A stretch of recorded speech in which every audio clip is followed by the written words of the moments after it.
conquista de territorio, la paga de impuestos altísimos. Y esta discriminación que va a haber en la Edad Media se va a reflejar en diferentes áreas. Cuando hablamos de lo social, van a existir lo que son las acusaciones falsas, que son algo muy renombrado cuando hablamos de antisemitismo medieval, porque estamos hablando de deicidio. Los judíos mataron a Jesús, de asesinato ritual. Los judíos asesinan niños cristianos y se los comen.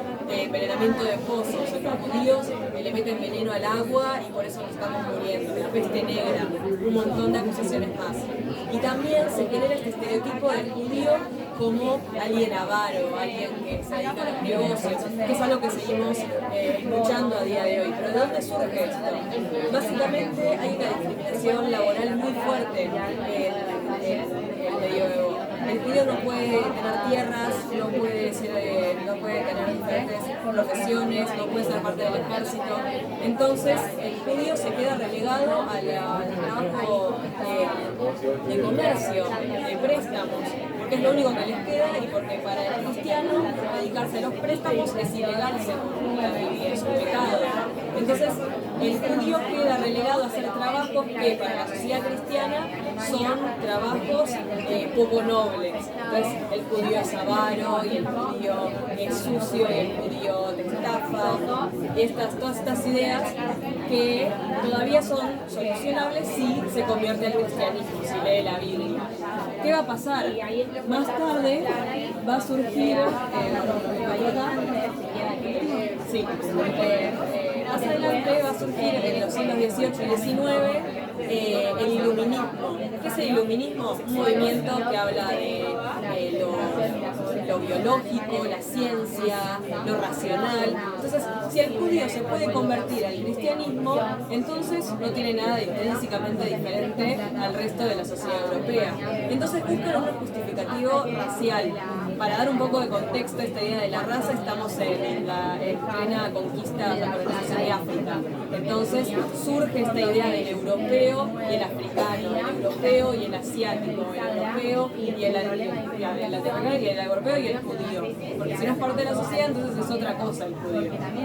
Estas ideas raciales hablan del judío como una raza que es inferior intelectualmente, pero que a su vez tiene un plan malvado de conquistar el mundo. Estos van a ser los protocolos de los sabios de Sion, un texto forjado que básicamente aparenta ser los registros de una supuesta reunión entre los sabios de Sion, que serían los judíos, sobre cómo van a conquistar el mundo.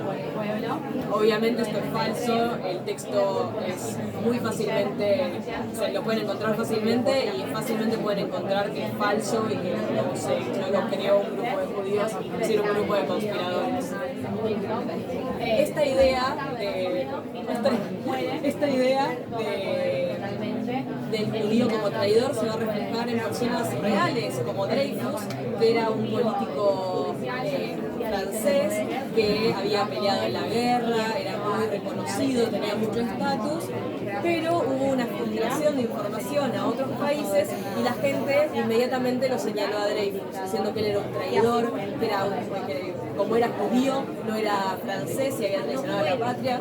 Cabe también aclarar que Dreyfus jamás practicó el judaísmo, no practicó la religión en su vida, pero como es racialmente distinto, entonces se lo puede señalar y echarle la culpa.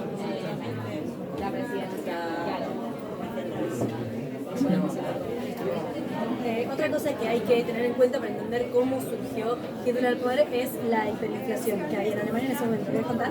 Sí. La hiperinflación, acá podemos ver un par de billetes y bonos que había en su momento. Tienen números enormes que ni siquiera se nombraron más o menos. Si sabemos lo que es la inflación, imaginémonos la hiperinflación donde todo cambia en cualquier momento.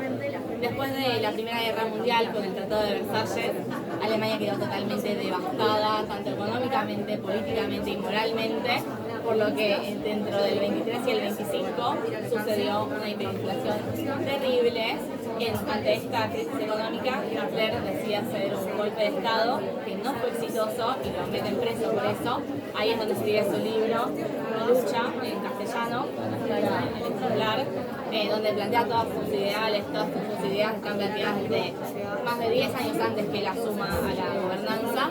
Después, en esos años que él estuvo en la cárcel, en el medio, lograron ponerse un poco mejor a Alemania gracias a que Estados Unidos, ante ver un país tan devastado económicamente, tenía mucho miedo de una revuelta y una revolución comunista.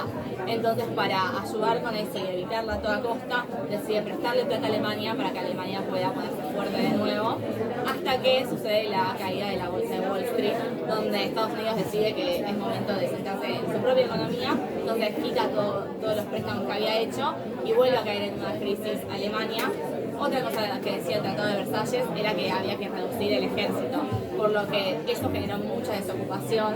Entonces la hiperinflación, la crisis económica y la desocupación de la gente fue todas cosas que impulsaron a que esta sociedad decida apoyar a un partido como el socialdemócrata de ese momento. En 1932 asume Hindenburg, democráticamente fue votado por el pueblo. Un año más tarde pone a Hitler como canciller. Canciller no es un puesto que lo vote la gente, sino que es puesto por el presidente. Entonces no podemos decir que a Hitler lo votó la gente, pero sí que estaba en el partido que gobernaba en el momento. Un año más tarde, más o menos, Hindenburg muere. Entonces Hitler pasa a ser el encargado de tomar la presidencia. Y con tomar la presidencia tomó todo tipo de poder, dejó de ser una democracia y pasó a ser una dictadura donde no había división de poderes y eliminó todo tipo de organismo que hoy conocemos como democracia, generando una dictadura y él siendo el dictador. Antes de que todo esto ocurra, mientras que el partido nazi todavía se estaba postulando a elecciones, podemos ver qué tipo de propaganda ellos tenían. Esta es la propaganda como más, el póster como más típico que se muestra cuando se habla de esto, porque se puede ver la figura del alemán